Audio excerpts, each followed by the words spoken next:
News 46. Local coverage you can count on.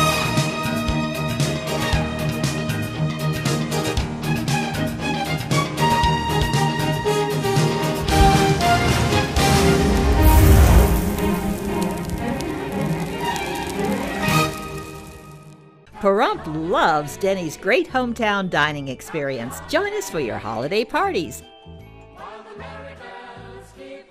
Enjoy the famous Grand Slam breakfast anytime. Tasty entrees, monthly and senior specials, and so much more.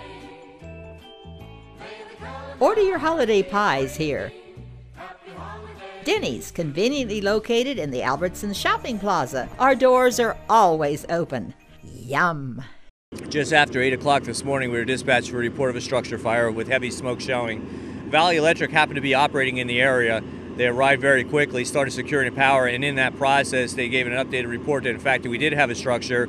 Upon my arrival, we found a single-family mobile home, well involved, with advanced fire throughout.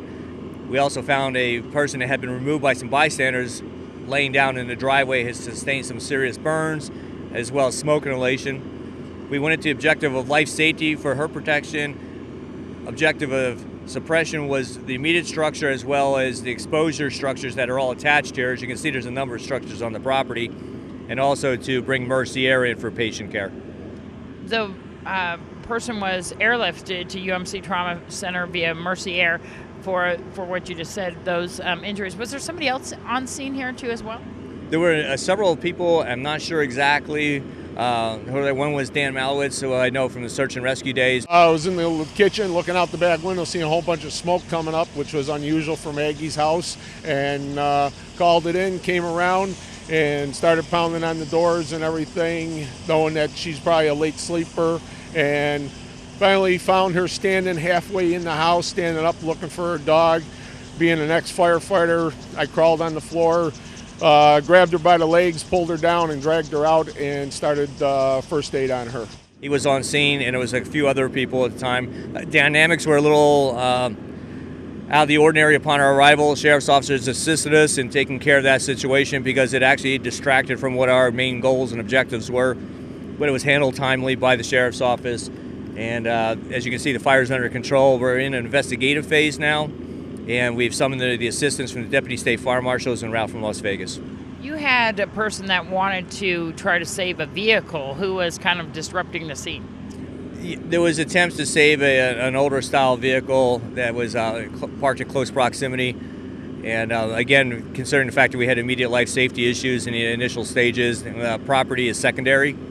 And so once the life safety was pretty much squared away with our paramedics, then we could focus on making sure that other property wasn't damaged in that vehicle, was subsequently pulled out with some minor damage to the front.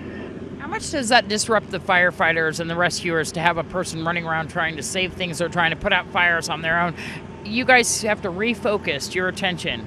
It's extremely disruptive, and I encourage everyone just to leave the fire grounds. That way we know everyone's safe. When people run back into structures for personal property, we then have to refocus from a suppression objective, which is what they want us to do, back to a life safety objective. We have to make sure everybody is safe. And one of the things that we need to do is we have an action area, which includes where the apparatus is operating and the fire grounds itself. Everybody's got to step back out of that area. That way we know how we're going to conduct and complete our objectives and goals and make sure everybody's safe at the same time. That same person was laying on the ground in the middle of the street at one point. Is he injured? He's not injured from this incident. It may be something pre-existing, but he's declined any medical assistance.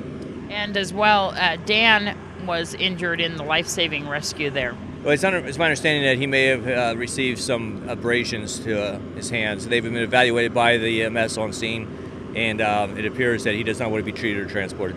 Do we know if the woman who was trying to find her dog inside the structure, if the dog was rescued? Or I have no word on that at this point. We're still in the investigative phase. As we said, it's a single family. We're protecting it for the investigation. The fires, all the bulk fire has been knocked down, and it's just a matter of preserving it. Do we get additional structures involved here? It extended to a carport and was going to the primary residence, but that was quickly halted by the first arriving crews.